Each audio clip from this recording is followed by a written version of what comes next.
चिरां जिल्ला दुलाराय बर' फरायसा आफादनि बानजायनायाव 13 बोसोर बैसो सिंनि हौवासाफोरनि 5थि बड'लेण्ड मुंख्लं जोलुर बादायलायनाया मैयानिफ्राय जागायबाय।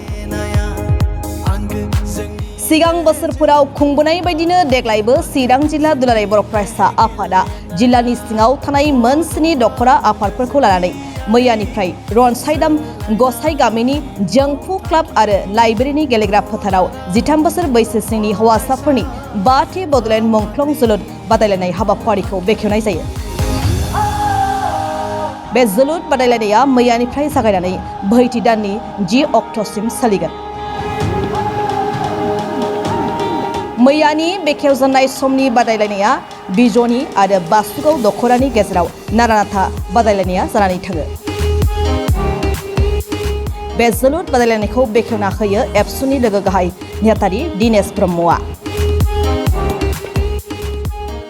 बड'फा उपेन्द्रनाथ ब्रह्मआ जे मोनसे सिमां नुदोंमोन बर' हारि गेरेमसा हारि दानाय, नाथाय बिथाङा अबथिरायै 34 बैसोआवनो रुंसारि जालांबाय आरो बिथांनि जे आद्रा सिमां बेखौ मोगथां महर होनो थाखायनो आथिखालनि दुलाराय बर' फरायसा आफादनि गोख्रों आफादगिरि दिपेन बर'नि दैदेननायाव जों मोनसे दुलाराय बर' फरायसा आफादनि मोनसे मावथांखि दङ, जाय मावथांखिनि मुङा जाहैबाय बड'फा गोजोरथि आरो सोलायनाय मावथांखि, जायखौ इंराजि बुंदों बड'फा मिशन फर सास्टेनेबल चेन्ज। बेखौ बिथा खालामनानै जोङो जोंनि गामि गफायाव जि उन्दै उन्दै खुदियाफोर दङ, जायफोरा गेलेनायखौ उन्दैनिफ्रायनो बिथांमोना रोंगौ आरो बिथांमोनखौ जोङो मोनसे प्लेटफर्म होनानै मोनसे मन्च होनानै बे जोंनि उन्दै उन्दै खुदियाफोरखौ गेलेनायनि गेजेरजोंनो बिथांमोनखौ गावनि थांखियाव गावनि जिउनि थांखियाव सहैनायजों लोगोसे बर' हारिखौबो गेलेनायनि गेजेरजोंनो स्टेट लेभेलाव, नेसनेल लेभेलाव, इन्टारनेसनेल लेभेलाव सिनायथि होनानै बे बड'फा उपेन्द्रनाथ ब्रह्मआ जि मोनसे सिमां नुदोंमोन गेरेमसा हारि दानाय, बेखौ जाफुंहोनो थाखायनो दुलाराय बर' फरायसा आफादा जों बे 13 बोसोर बैसोनि जोलुर बादायलायनाय बेखौ जों होनाय जादों।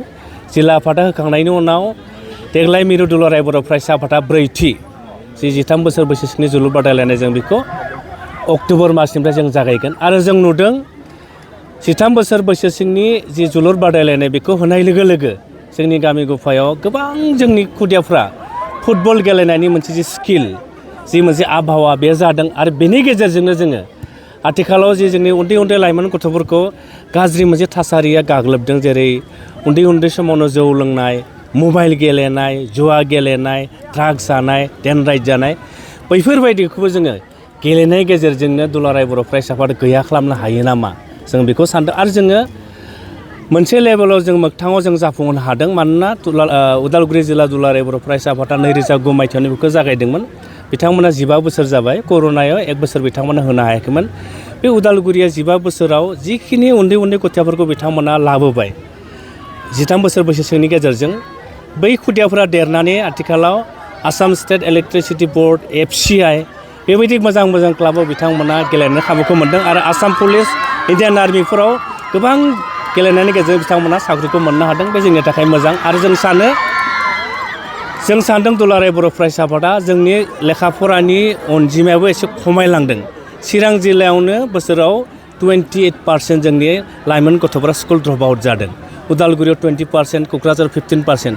बै स्कुल ड्रप आउट जानायखौबो जोङो गेलेनायनि गेजेरजोंनो जोङो गैया खालामनो हायो नामा, बेखौ जों दुलाराय बर' फरायसा आफादा बे थांखि आरो नोजोरखौ लानानै बे गेलेनायखौ जों जागायहोबाय थादों। नाथाय गेलेनायाव जोङो आवगायनि समाव 11 जन गेलेनाय नुयोमोन, एबारनि समावहाय जों 9 जनल' गेलेनाय नुनो मोनदों। बेयो आसाम फुटबल एस'सियेसननि जि मोनसे बिथांमोननि रुल आरो बे रुलखौनो फल' खालामनानै जों दुलाराय बर' फरायसा आफादाबो आन्डार 13नि जे 9 जन गेलेनाय बेखौ जों होनाय जादों। बे मोनसे रुलखा आरोखि। सोलोंथाइनि बिथिङाव बर' बिजोङाव जेरै हाइ स्कुल बा गभर्नमेन्टनिफ्राय इउनिफर्म बेयो दिनैसिम सफैयाखै होननानै खौरां मोनदों। दा एबसु लोगो माबायदि खायफा जिल्लायाव स्कुल इउनिफर्मा जायफोर जोंनि आइजोफोर दङ बर' बिजोंनि, बिथांमोननि मुङाव सासेयाव गांनै माने जरासे फैदों।